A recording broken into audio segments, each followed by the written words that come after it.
Salam sejahtera. Kuasa Speaker mampu tamatkan polemik statut atau status 7 Wakil Rakyat Bersatu. Rupa-rupanya bukanlah mudah untuk Parti Bersatu sembarangan menggugurkan 7 ahli parti mereka. Menggugurkan saja itu senang. Menggugurkan daripada parti itu mudah karena itu ikut perlembagaan parti. Tetapi untuk bercakap menggugurkan ataupun untuk mengosongkan kerusi 7 Wakil Rakyat Bersatu itu, ianya seperti satu perkara yang hampir mustahil. Kerana Parti Bersatu hanya boleh mengesorkannya, hanya boleh memberitahu Speaker Dewan bahawa menotis untuk pengosongan kerusi. Tetapi sebenarnya yang berkuasa penuh terhadap status 7 Wakil Rakyat Bersatu itu ialah Speaker Dewan. Sama ada di Dewan Rakyat maupun Dewan Undangan Negeri. Dan isu ini sudah pun diulas oleh beberapa pemerhati politik, juga penganalisis politik dan juga orang-orang ilmiah dan pengamal-pengamal undang-undang. Mereka kata ianya sangat sukar untuk ditentukan secara sah 100% sama ada boleh otomatik terlucut atau tidak kerana berlaku kelompangan dalam Akta Anti Lompat Parti. Selain daripada itu, ada sudah duluan yang pernah berlaku di Sabah. Saudara-saudara sekalian, dengan itu hanya kuasa Speaker yang mampu menamatkan polemik status 7 Wakil Rakyat Bersatu. Pentas politik negara berkocak kembali. Susulan 6 ahli parlimen dan seorang ahli Dewan Undangan Negeri Adun Bersatu digugurkan keahlian secara otomatik daripada parti itu kerana menyokong Perdana Menteri Datuk Seri Anwar Ibrahim, manakala Adun Selat Kelang menyokong Menteri Besar Selangor Datuk Seri Amiruddin Syari. Walaupun terdapat pelbagai interpretasi terhadap keputusan bersatu itu dan hujah 7 Wakil Rakyat mengapa mereka menyokong Perdana Menteri serta Menteri Besar Selangor sebelum ini, perkembangan terbaru ini menimbulkan polemik kepada institusi Dewan Rakyat serta Dewan Undangan Negeri Selangor. Ini berikutan bersatu konsisten dengan keputusan keahlian 7 wakil rakyatnya gugur selepas pindahan fasal 10 perlembagaan parti itu yang akan melucutkan serta-merta keahlian wakil rakyatnya jika menyatakan sokongan kepada mana-mana pihak bertentangan dengan arahan atau pendirian parti yang diluluskan pendaftar pertubuhan ROS April lalu. Berdasarkan perlembagaan bersatu itu, kini berlaku kekosongan pada 6 kerusi parlimen dan 1 kerusi Dewan Undangan Negeri yang dimenangi wakil rakyatnya sebelum ini. Namun keputusan rasmi kekosongan kerusi terbabit tertakluk pula kepada Speaker Dewan Rakyat dan Dewan Undangan Negeri Selangor. Polemik ini sudah pasti menuntut satu keputusan jitu daripada Speaker untuk membuat pendirian berhubung status 7 wakil rakyat terbabit dan kerusi parlimen serta Dewan Undangan Negeri diwakili sebelum ini. Ia bagi mengelak konflik perundangan, khususnya seperti ditetapkan mengikut Akta Perlembagaan Pindaan Nombor 3 Akta 2 tahun 2022 Akta E 1663 yang melarang ahli Dewan Rakyat bertukar parti. Ini kerana sebelum ini Akta E 1663 dikatakan mempunyai kelompangan sehingga membolehkan 6 ahli parlimen bersatu menyatakan sokongan kepada Perdana Menteri tanpa keahlian partinya tergugur sekaligus turut kekal sebagai wakil rakyat. Maka dalam perkembangan terbaru ini, kedaulatan undang-undang harus dijunjung semua pihak berkepentingan. Ia bertujuan memelihara kesucian dan kedudukan Dewan Rakyat serta Speaker termasuk Dewan Undangan Negeri Selangor, selain mengelak lebih banyak kekeliruan timbul. Speaker Dewan Rakyat dan Dewan Undangan Negeri Selangor bertanggungjawab membuat keputusan menonjolkan prinsip pengasingan kuasa dalam pentadbiran negara. Khasnya pihak legislatif dalam membuat keputusan membabitkan ahli serta institusi berkenan. Hanya keputusan konkret daripada legislatif mampu merungkai dan menamatkan segala polemik serta permasalahan perundangan yang berbangkit dalam soal status ahli parlimen dan adun bersatu. Keputusan Speaker Dewan Rakyat dan Dewan Undangan Negeri Selangor amat diharap untuk menamatkan politik tidak berkesudahan dalam isu ini demi menjamin kestabilan negara. Saudara-saudara sekalian, seperti yang dikatakan peringkat awal tadi, bahawa polemik ini hanya akan dapat ditentukan tamatnya oleh kuasa speaker dan bukan daripada parti bersatu. Sekian dulu untuk kali ini. Jangan lupa tinggalkan komen anda. Jumpa lagi. Salam sejahtera. Terima kasih kerana bersama dengan saya di Nazilin Unity Channel. Persoalan besar timbul di kepala kita hari ini. Sejauh mana kebenaran kata-kata Syed Saddiq Said Abdul Rahman? Adakah beliau ini memang bohong, pembohong dan sering menipu? Ini apabila timbul satu lagi isu yang menunjukkan integriti dan kredibiliti beliau boleh dipersoalkan. Ini apabila Syed Saddiq Said Abdul Rahman pernah mengatakan bahawa peruntukan untuk kawasan Muar masih belum disalurkan, walaupun telah berbincang beberapa kali dengan wakil kerajaan iaitu Timbalan Perdana Menteri Fadilah Yusof. Hari ini seakan-akan terbongkar satu perkara yang memang kita tidak jangka langsung.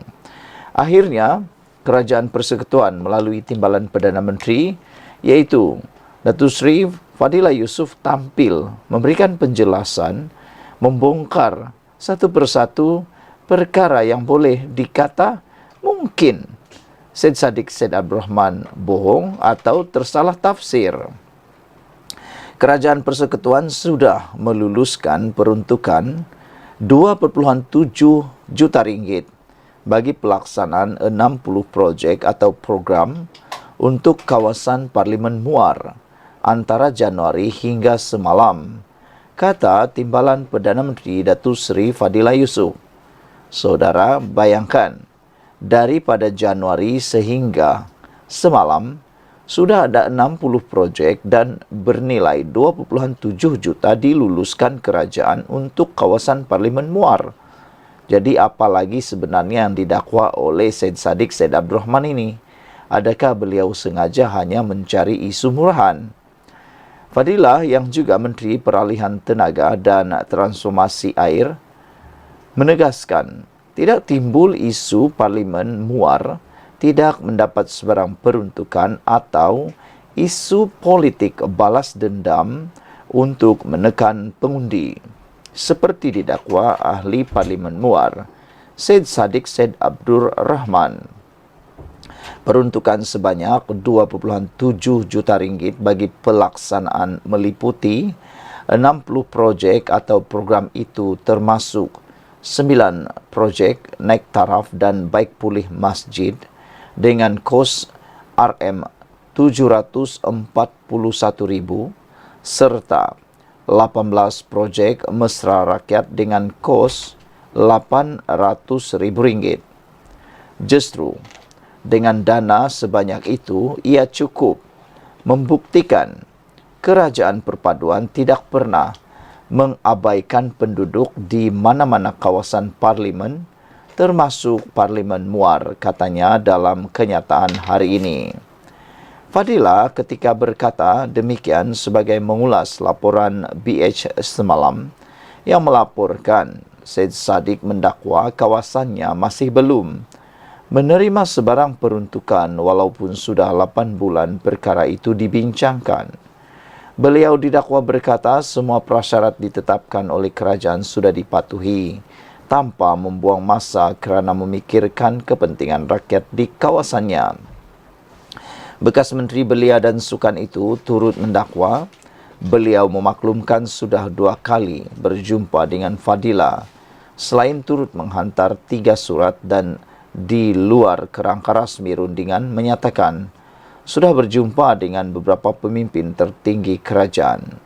Di samping itu, Fadila turut maklumkan sebanyak Rm30.39 juta peruntukan sudah diluluskan di bawah projek Pembangunan Kerajaan Persekutuan Rolling Plan RP4 tahun 2024, Rancangan Malaysia ke-12 RMK-12 bagi kawasan Parlimen Muar.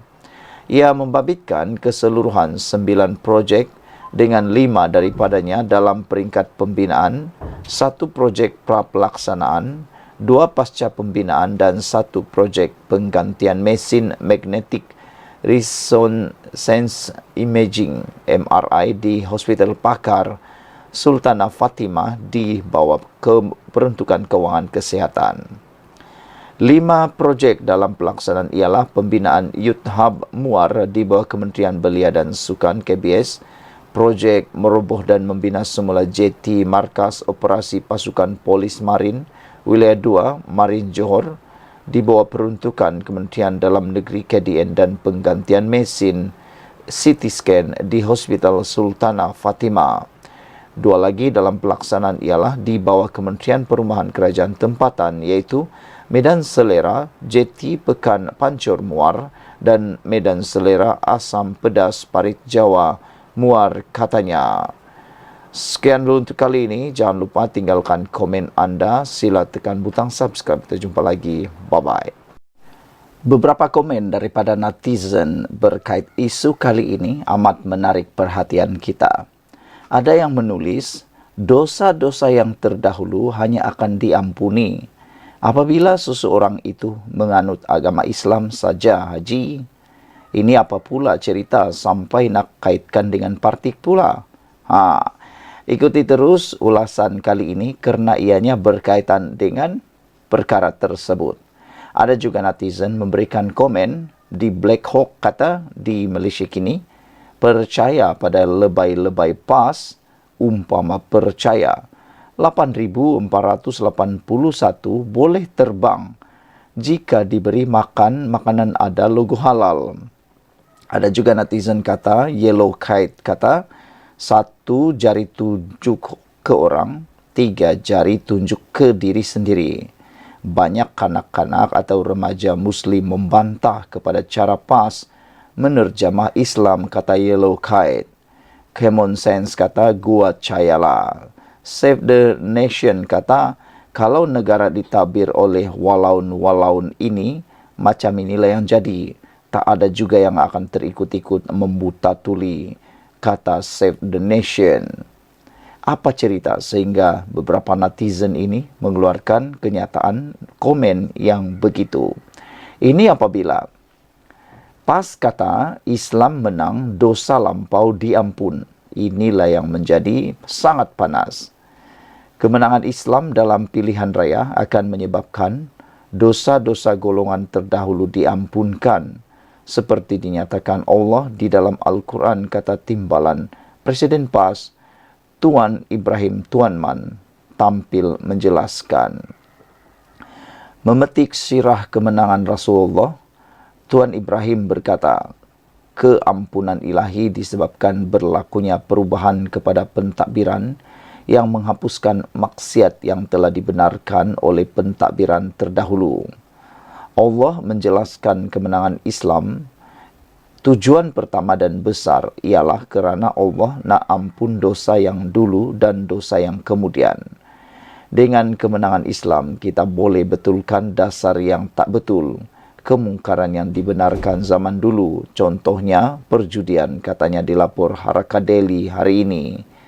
Bagaimanapun, laporan Harakah Delhi tersebut kemudiannya telah dipadamkan.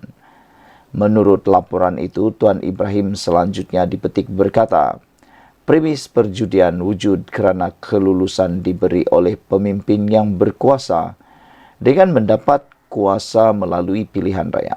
Malah katanya, pemimpin itu mendapat kuasa hasil sokongan rakyat terdahulu yang menyebabkan semuanya bersokongkol dengan maksiat itu. Macam mana kita nak menghentikan? Kita berjuang. Bila kita menang, kita tutup premis perjudian supaya dosa tadi terhenti. Bukan saja dosa yang dahulu diampun oleh Allah, tetapi juga dosa dan dosa yang akan datang. Katanya, disko tak tutup terus. Tuan Ibrahim yang juga bekas Menteri Air dan Alam Sekitar turut memberikan contoh.